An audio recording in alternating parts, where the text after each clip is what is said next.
आपण पाहत आहात तेज तुफान न्यूज, न्यायिक व निर्भीड बातम्यांचे सर्वांचे आवडते नेटवर्क।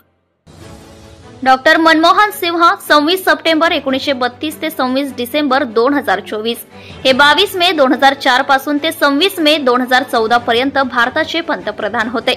हे 14वे पंतप्रधान होते। काँग्रेस पक्षाचे सदस्य असून राज्यसभेत आसामचे प्रतिनिधित्व ते करीत होते। यापूर्वी ते इसवी सन 1991 साली पी.व्ही. नरसिंह राव मंत्रिमंडळात केंद्रीय अर्थमंत्री होते। त्या काळात त्यांनी केलेल्या आर्थिक सुधारणा आणि त्यानंतर झालेल्या आर्थिक प्रगतीमुळे त्यांची कार्यक्षमता राजकारणी म्हणून प्रतिमा बनली होती। अर्थव्यवस्थेचा सरदार हरपला। माजी पंतप्रधान डॉक्टर मनमोहन सिंह यांचे निधन 92व्या वर्षी अखेरचा त्यांनी श्वास घेतला। भारताच्या उदारीकरणाचे जनक म्हणून ओळखले जाणारे माजी पंतप्रधान डॉक्टर मनमोहन सिंह यांचे दिल्लीमध्ये निधन झाले आहे। अर्थव्यवस्थेचा सरदार हरपला।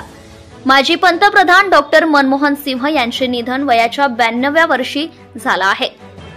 देशाचे माजी पंतप्रधान डॉक्टर मनमोहन सिंह यांचे निधन झाले आहे।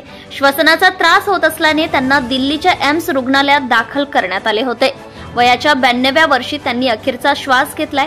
भारताच्या उदारमतवादी धोरणाचे जनक असलेल्या मनमोहन सिंह यांच्या निधनानंतर जगभर हळहळ व्यक्त केली जाते। प्रकृतीच्या कारणास्तव डॉक्टर मनमोहन सिंह हे गेल्या काही वर्षांपासून राजकारणापासून दूर होते। आता त्यांचं निधन झालंय। 1991 साली देश आर्थिक संकटाशी सामना करत असताना त्यावेळेचे अर्थमंत्री मनमोहन सिंह यांनी देशाची बाजारपेठ जगासाठी खुली केली। त्यांनी खासगीकरण, उदारीकरण आणि जागतिकीकरणाचा मार्ग अवलंबला आणि देशाची अर्थव्यवस्थाही रुळावर आणली।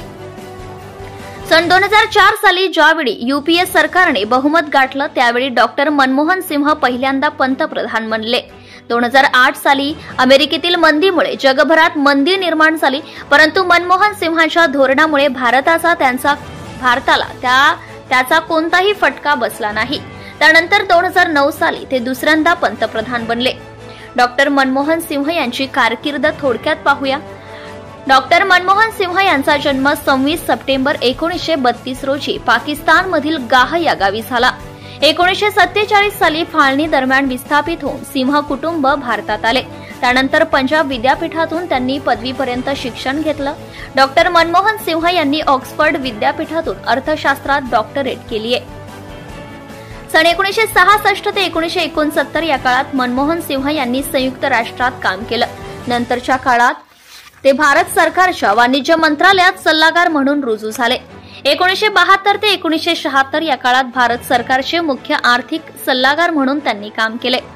1982 ते 1985 या काळात त्यांनी रिझर्व्ह बँकेचे गव्हर्नर म्हणूनही काम केले। त्यानंतर 1985 ते 1987 या काळात त्यांनी नियोजन आयोगाचे उपाध्यक्ष म्हणून काम पाहिलं। सन 1991 सालच्या आर्थिक संकटकाळी तत्कालीन पंतप्रधान नरसिंह राव यांच्याकडून मनमोहन सिंग यांची अर्थमंत्रीपदी निवड करण्यात आली। अर्थमंत्री म्हणून मनमोहन सिंग यांच्या कार्यकाळात अर्थव्यवस्थेचे उदारीकरण करण्यात आलं। भारताला आर्थिक संकटातून बाहेर काढण्यात त्यांनी मोठी भूमिका पार पाडली। सन 1996 साली मनमोहन सिंह हे राज्यसभेचे विरोधी पक्षनेते होते। 2004 साली यूपीएची सत्ता आल्यानंतर डॉक्टर मनमोहन सिंग यांनी देशाचे 13वे पंतप्रधान म्हणून शपथ घेतली। 2004 ते 2014 या काळात त्यांनी 2 वेळा पंतप्रधान म्हणून काम केले। एप्रिल 2024 साली त्यांनी राज्यसभेतून निवृत्ती घेतली। Subscribe now and press the bell icon. Never miss an update.